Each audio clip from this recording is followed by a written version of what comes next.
An intense handshake concludes Naomi Osaka's Australian Open match. Melbourne, Australia in two completely different rounds at the Australian Open. Naomi Osaka's defining characteristics have been fashion and friction. At Margaret Court Arena on Thursday night, Osaka defeated Sorana Cîrstea in a close 6-3, 4-6, 6-2 victory. Cîrstea's final attempt was directed towards a goal. Cîrstea gave Osaka a fleeting glance before averting her gaze as the two barely shook hands over the net. What was that for? Osaka inquired as they approached the umpire's chair. Disappointed with Osaka's attempts to boost herself during the match, Cîrstea addressed the two-time Australian Open champion immediately.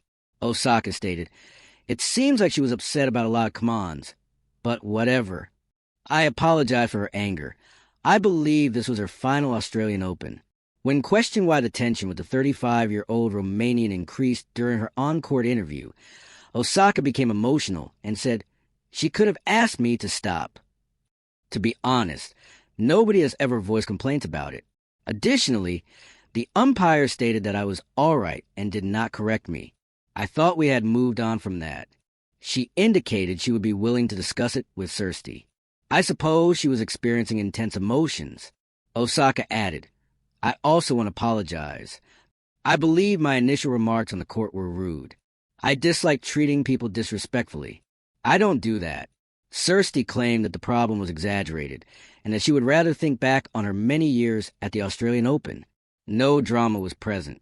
Two players who have been on tour for a long time had a 5-second conversation, she claimed. It remains between us. The dramatic conclusion stood in sharp contrast to Osaka's spectacular entrance for a victory over Antonia Ruzic in the first round 2 days prior, which went viral. She wore the jellyfish-inspired dress, a matching warm-up jacket in the same aquatic blue and green colors, and a visor for the second round. But she did away with the couture wide-brim hat, veil, and parasol. Just a fun activity I enjoyed doing on the court. Regarding her pre-match walk-on designs, Osaka remarked, "I like to express myself through clothes." She looked up at two women in the audience who had identical wide-brimmed hats and veils that Osaka had worn for her walk-on in the previous match and said, "I'm really glad that you love it. By the way, you guys look really cool."